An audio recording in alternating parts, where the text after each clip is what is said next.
It's spooky season, baby!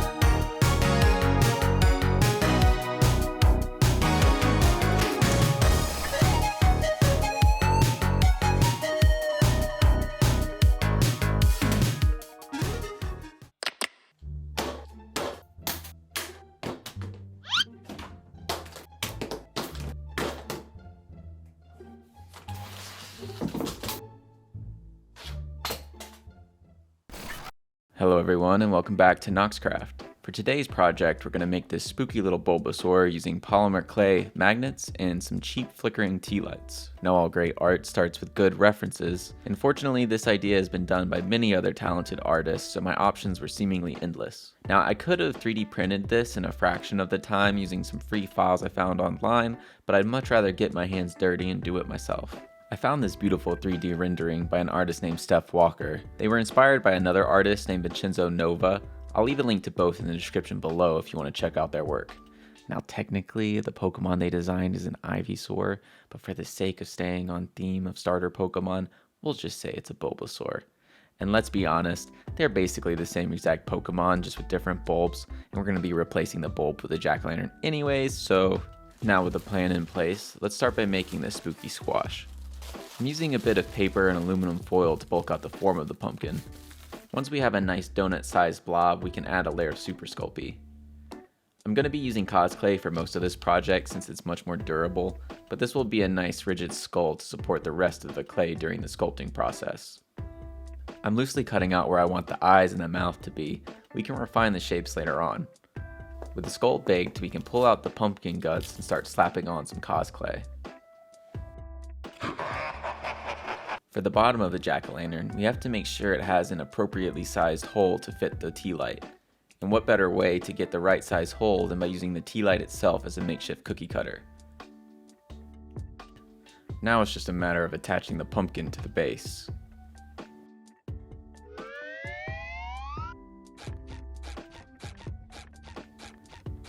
With the base in place, we can finish sculpting all the iconic pumpkin-y ridges. After that's done, we can smooth everything out with some alcohol and save our progress with a quick bake. For the stem, I rolled out a bit of clay into the general shape and added a bit of bacon bond before smooshing it onto the pumpkin. With the stem secured, we can start adding the ridges using some silicone sculpting tools. Now, at this point, I hadn't realized that the stem is comically too long and started to look like the Duck Dimmadome meme. I assure you I will eventually notice this and give it a much needed trim, but for the time being we'll just finish it off with a little twist and then the sculpting portion of this little jack-o'-lantern is complete. Now for Bulbasaur's little bean body. Start by making a ball out of aluminum foil and then we can cover that in a layer of clay. It's not quite enough. Let's try that one more time. Much better.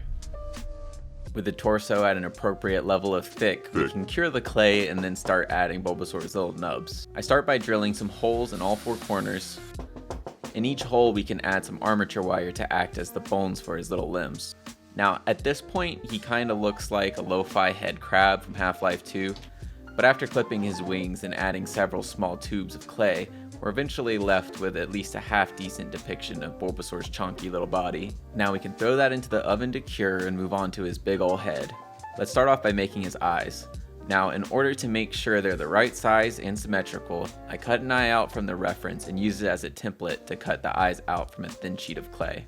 I left a bit of a border on each eye so that I can add a bit of a taper to better hold them into the head.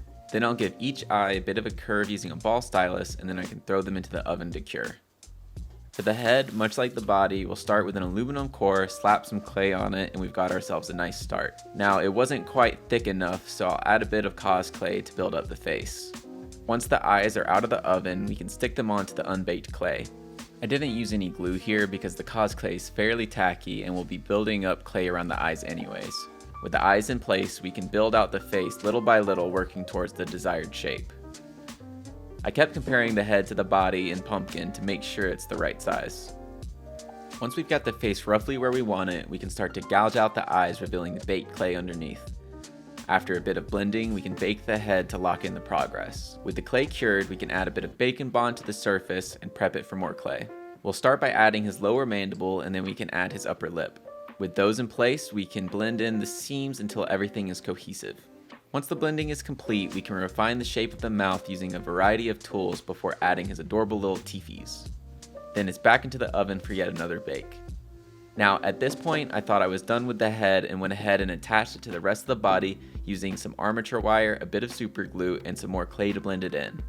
Only after staring at it for an indeterminate amount of time did I realize that I totally forgot his ears. To remedy this, I slapped on 2 triangular bits of clay and blended them into the rest of the head.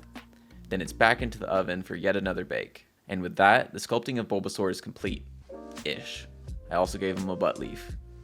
Speaking of leaves, it's now time for the most stressful part of this build. I knew from the start that I wanted to use magnets so that the pumpkin could be removable to change out the batteries in the tea light. I also needed the leaf section to be at least temporarily removable to make painting easier. These 2 problems led to many iterations until I finally found the right solution.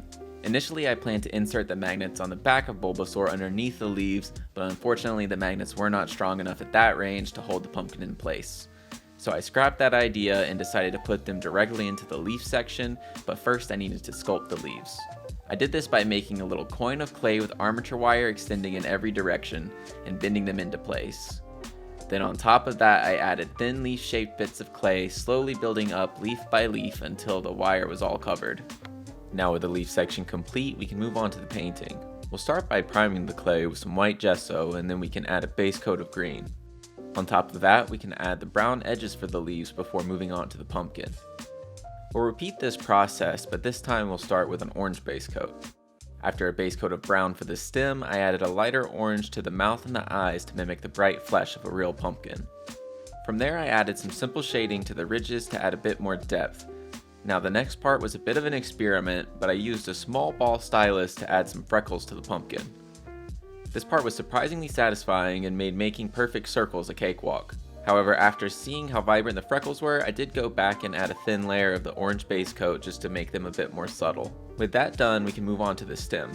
I used a bit of painter's tape to mask off the area before adding a lighter brown dry brush to highlight the high spots and add a bit of texture. Now it's time to add some black outlines to tie everything together. This worked out great for getting that iconic video game cel-shaded look, and I'm super happy with how it turned out. Now last but not least, we can finally paint Bulbasaur. One of my favorite Pokemon is Haunter, and I wanted to go for that ghostly purple look. With the base coat done, we can start adding the details. I started with a white base for the eyes and teeth and then moved on to his spooky little skeleton. For this, I added a little bit of white to the base purple and carefully painted on his skull and bones. And finally, we get to finish his vibrant little eyes.